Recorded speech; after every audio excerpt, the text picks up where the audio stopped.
My name's Gary Anderson. I work for Cambridge as a teacher trainer based in France. I live in France and I travel around the world. I'm lucky enough to have been invited to TEC13, the Teacher Education Conference, in 2013 here in Hyderabad.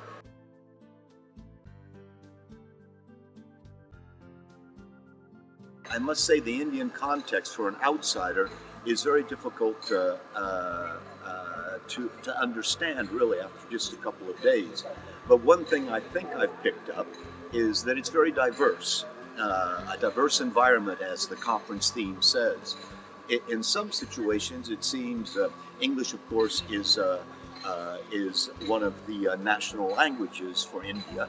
And in some situations, it's actually teachers are teaching English as a second language, whereas it seems to me often with the diverse environment of India, in some situations, English is a foreign language, multilingual education.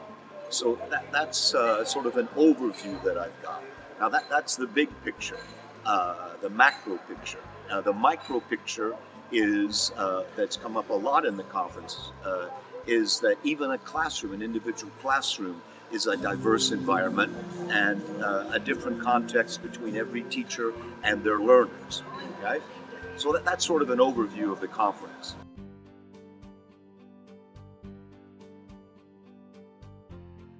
Those of you who weren't lucky enough to come to the conference, and there are about 1,300 people here, 1,300 teachers from all over India, Southeast Asia, and the world, in fact.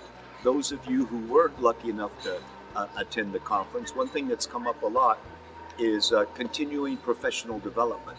And one way to do that, to grow your own professional development tree, was the title of my talk.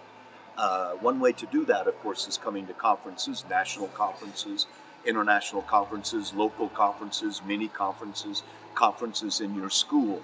And that's what I would urge you who were unable to come, is to think about your own professional development.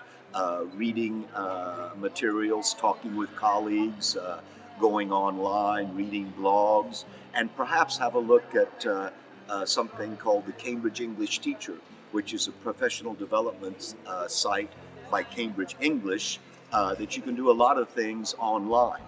And I know that even in India, even though ICT, information and communication technology, digital is, English language teaching is moving into the digital world in a lot of places in India and around the world. Indeed, we're not yet completely into the digital world. So this idea of getting professional development online does not replace the face-to-face conferences, the face-to-face meetings and discussions with your colleagues and your peers. It's blended learning. So look forward to maybe meeting some of you. Have a look at my blog, and good luck in teaching. Thank you very much.